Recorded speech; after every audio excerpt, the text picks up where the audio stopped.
I would like to introduce our next speaker here. And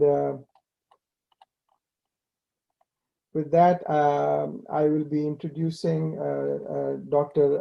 Aslam Abdullah. As I said earlier, he's a resident scholar at IslamiCity.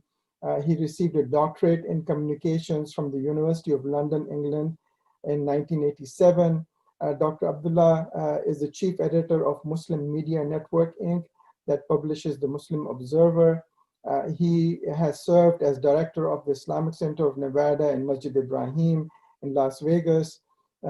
He also served as the editor-in-chief of the Minaret magazine. He was an associate editor of the Arabia in the 1980s. He also served as chairman of the Muslim Public Affairs Council based here in the US. He is the vice president of the American Muslim Council. He is involved in interfaith dialogue and has represented Muslims in several interfaith conferences. He has published several books, more than 600 articles and papers in magazines all over the world. He's based here in Southern California, which is an advantage for us that he's in our community here, and he has appeared on several TV and radio shows. He is currently the resident scholar at IslamiCity. He'll be talking about essentiality of the Quran and having a comprehensive understanding of the divine. With that, welcome, Dr. Aslam.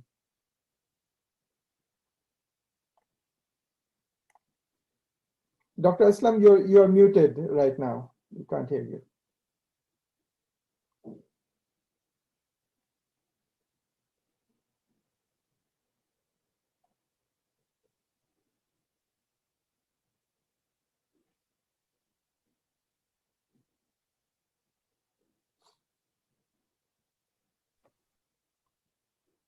No, you're still muted, Dr. Aslam. Yeah, there you go.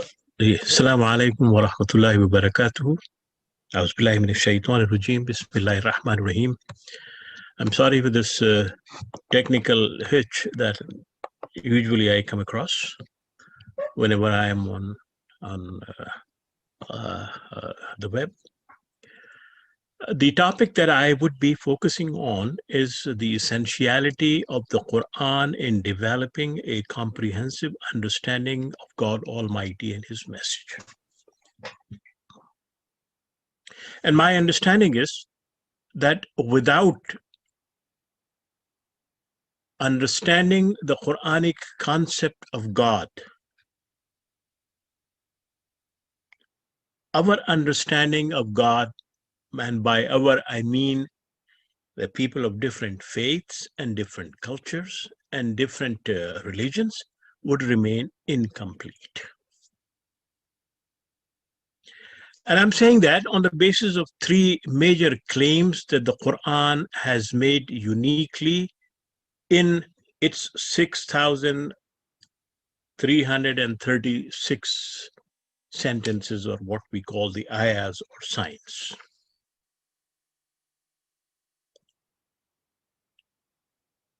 So what are those three major unique claims that the Quran is making? Or in other words, the one who says that he is revealing the Quran to human beings is telling us. The first claim is that this message is given in Arabic, yet it is not confined to people who speak only Arabic language. It is given by the one who describes himself as Rabbul Alameen, the Lord of the universe, and the words Rabbun Nas, the Lord of the people, Ilahin Nas, the one who is the uniquely positioned to be the creator of the people, and Malikin Nas, who is in authority over all people. And at 318 different places in the Quran, this message is being repeated In verses such as Surah Baqarah 185, when Allah says, Hudan linnas wa bayyinatim min al-huda wal furqan.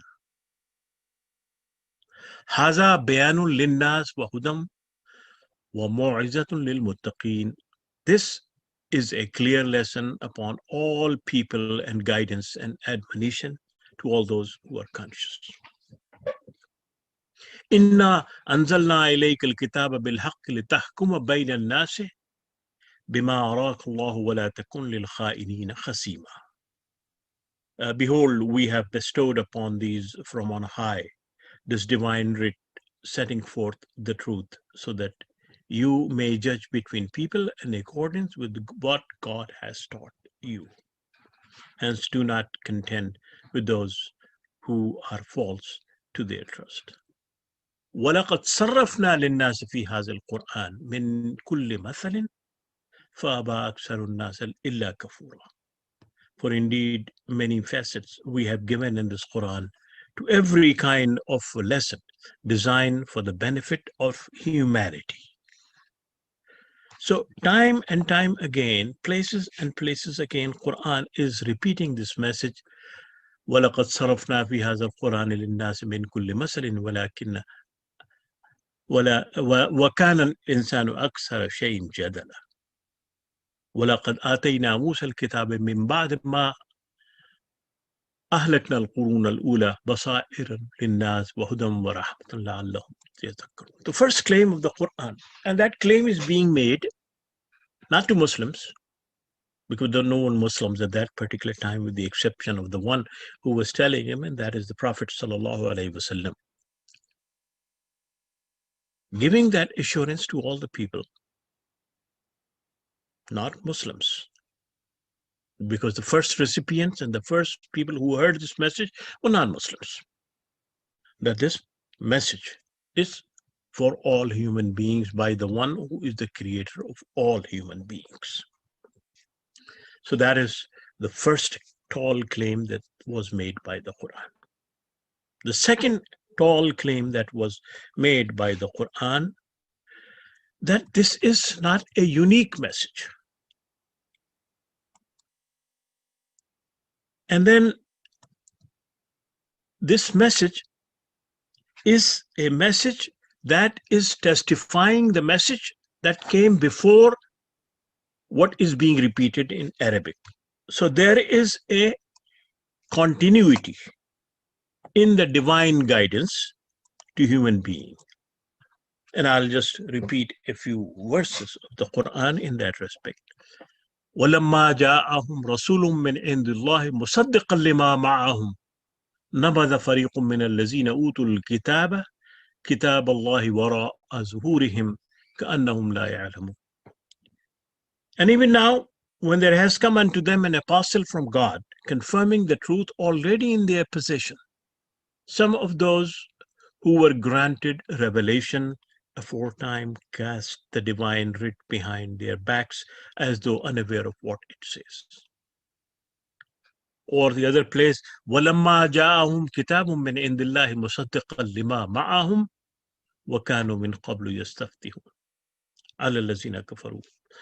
So the Quran is also then making this tall claim that the book, the message, is there to confirm what was given earlier by Allah subhanahu wa ta'ala.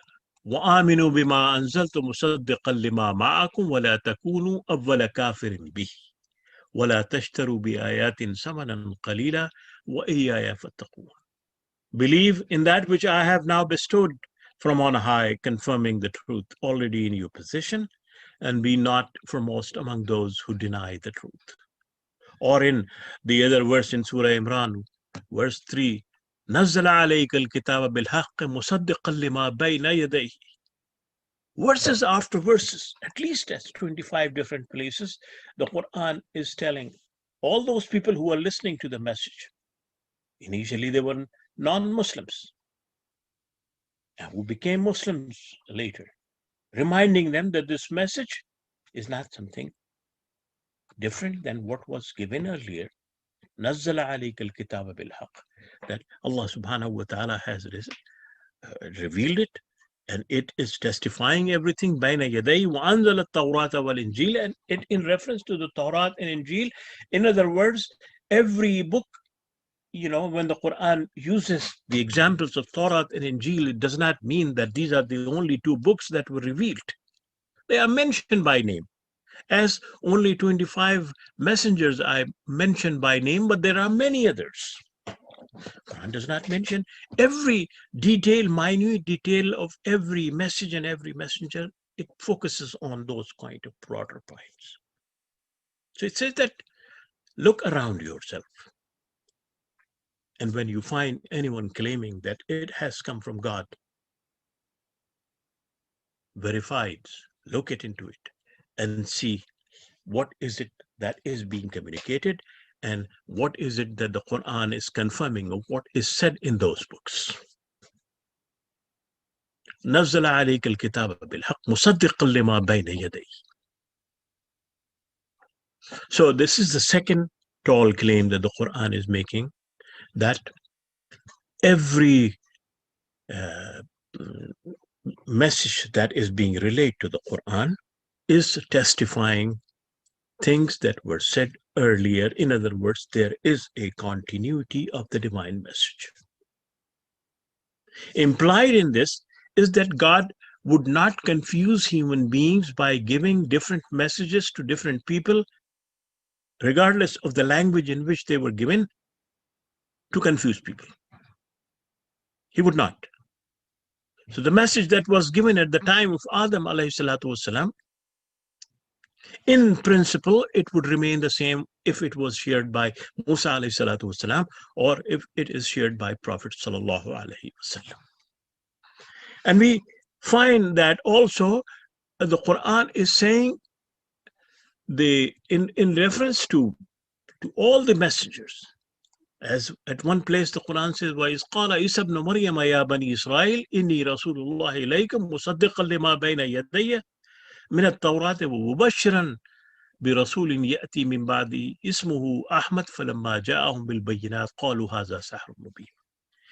In the words of Isa alayhi salatu wasalam, it is being saying that the message that I am delivering testifies the message that was given by Torah, and implied in that, and also making the prediction that if the message would be repeated after me, it would be the same message by the one who is called Ahmad. So the Quran here is establishing the continuity of a uniform message. And why is it saying? For the simple reason that كان الناس أمة واحدة فبعث الله النبيين ومبشرين ومنذرين وأنزل معهم الكتاب بالحق ليحكم بين الناس فيما اختلفوا فيه. The humanity is one. The messengers came primarily to focus on that unity of humanity and unity of that message. And if people stick to the divine laws and divine guidance and divine teachings, they would be all, able to overcome their own differences. So that is the second tall claim that the Quran made. The first is that he is not the Lord of Muslims only. He is not a Muslim. He is not a Christian. He is not a Jew. He is the Lord of all. He is the master of all. And the second, the message that is being repeated by Prophet Muhammad is in fact testifying every other message that was given before him to human beings. The third, that the Quran says, وَإِمَّا يَأْتِيَنَّكَ مِنِّي هُدًى فَمَنْ تَبِعَ هُدَايَ فَلَا خَوْفٌ عَلَيْهِمْ وَلَا هُمْ يَحْزَنُونَ. That the message have been delivered throughout humanity, throughout human history. And whoever followed that message, look at the emphasis, followed that emphasis. Quran did not say, وَمَنْ قَرَأَ, just the one who read it. وَمَنْ حَفِظَ, the one who memorized it. Or the one, وَمَنْ رَتَلَ, the one who recited it in the beautiful manner. وَمَنْ كَتَبَ. Now, The Quran is saying, woman, tabi'a, the one who followed that guidance. To whom it is being addressed? Not to Muslims, but to the humanity as a whole. He will have nothing to worry and nothing to fear. So these are the three tall claims. The message is being given by the one who is the Lord of all, the one who has the interest of each and every of his creation. He does not take a biased stand towards Muslims only, or towards Christians only, or towards Hindus, or towards Jews, or towards anyone who claims to be religious. He has given certain guidance that is testifying things throughout history. And third is that whoever follows that, whoever acts upon that, would indeed be successful. Not by reciting only, not by reading only, not even by comprehending only, but by acting upon what is being said. Acting where? In your community and in your society. So these are the three essential things that we basically help us understand why God is concerned about this human being. Why was he not concerned only about the Arabs or about the Indians or about Americans? Because he is the creator of all. He is the creator of all. Ilahukum ilahun wahid. That I am the creator of all. I'm the one who basically is the master of everyone. Now, the uniqueness of the Quran in terms of all other religious literature lies in one simple reality and fact, that the people who were given the earlier messages could not get it verified and written and preserved in the lifetime of the people who were claiming that they are receiving the message directly from God. It did not happen with the Hindu philosophers and sages. It did not happen with Zoroastrians. It did not happen with Buddha. It did not happen with the Musa alayhi salatu wasalam. It did not happen with Isa alayhi salatu wasalam. None of the religious text that now people claim is based on the teachings of these great prophets and messengers and sages were preserved in their own lifetime. So the world has no way to understand what was actually said by these people, or to comprehend whether it was verified by these people.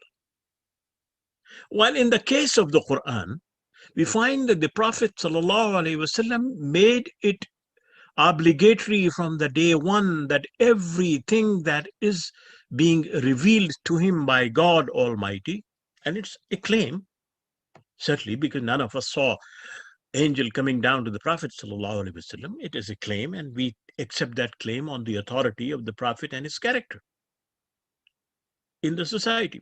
So that claim is saying that everything that is being coming to him is being preserved in writing.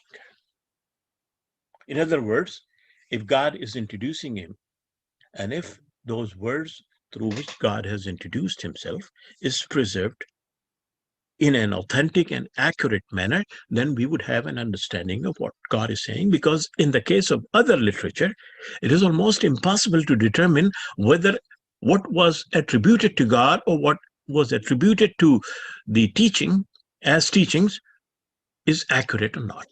And that is what we need to understand. That the three tall claims that are made by the Quran, it's preserved in the writing. And now it is up to the people to basically determine. Now, it implies a lot of things. It implies a lot of things that when the Quran is saying, مُصَدِّقًا لِمَا بَيْنَ يَدَيْهِ, then we have to understand what others are also saying. Even though there are certain traditions in our faith, in our literature, that says that we should not, focus on what others are telling us, or what other books are, because it would confuse us.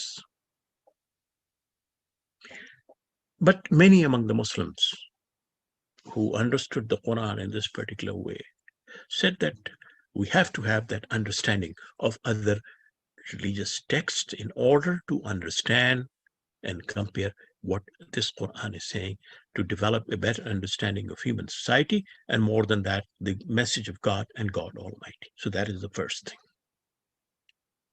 Obviously, when we are studying other things, that we have to develop an attitude of respect to others, to their ideas, even though they may not agree. We may not agree with them, but we have to develop that understanding. And when we have that kind of understanding of others, then we have to show the respect to the followers of that religion also. The Quran is very clear when it says that, do not revile the gods of others. And in that context, the Quran also says that every religious community adores its own beliefs. And if you are harsh to them, they would be upset. They would definitely also develop that kind of attitude. So it is in that particular context. And the third thing that is also very crucial in that respect, that we have to basically find in the Quran issues that Allah subhanahu wa ta'ala has called a common issues of humanity. As the Quran very clearly tells in context of the people of the book, that yes, we realize that we have theological differences, and those theological differences would not be easy to settle down. But let's agree on things that are common between us, and let's focus on that. So it is in this particular context, I feel, that the Quran is essential for everyone who claims that he believes in the oneness of God, or who believes in the existence of a higher authority who has given guidance to the people. Whether they are Hindus, they are Zoroastrians, they are Buddhists. I mean, the Buddhists don't have that kind of clear concept of God, but certainly they believe in certain values that are given by a higher authority. Or Jews or Christians, or many among the 7,000 world religions have this kind of idea of a higher authority. It is essential for them. And how essential it is? Again, let's go back to the original thing, that even though the original language of the Quran is Arabic, but the mandate is for all humanity. And God, in his wisdom, knows that not all human beings will be able to understand and learn Arabic, as it has happened for the last 5 or 8,000 years of human history, that even we don't even know what was the first language of Adam alayhi salatu wasalam.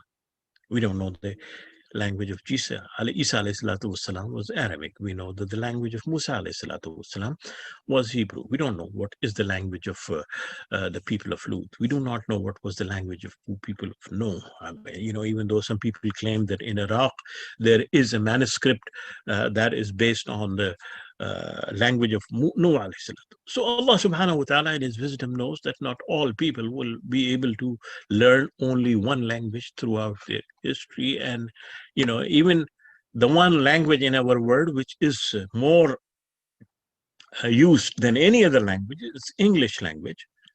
And yet no scripture was revealed in English language. So Allah knows the wisdom. Arabic language is not compulsory in order to understand. And I am saying that with full confidence in my understanding of the Quran.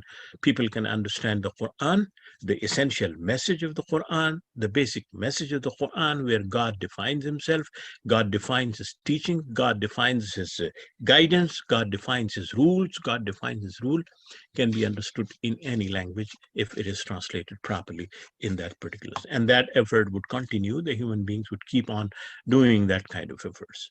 But essentially, without understanding the Quran, and don't make that kind of a condition that you can understand the Quran only in Arabic language, because God is not the God of only those people who speak Arabic language. And its guiding is not only confined for those who speak Arabic language, but for all human beings. And human beings have that kind of freedom to understand God in the language that they can understand and comprehend. And that is what my basic belief is, that people, regardless of the faith they come from and regardless of the languages they speak, should give a try to develop an understanding of the concept of God or the concept of God's teachings in whatever language they can, so that they could develop a better understanding for a better world, for a better society, and for a better human being. أقول قولي هذا وأستغفر الله لي ولكم. And in the end, I would like to be grateful to Brother Aleem and Dr. Aslam Pervez for hosting these conferences. And inshallah, this caravan would continue. أقول قولي هذا وأستغفر الله لي ولكم.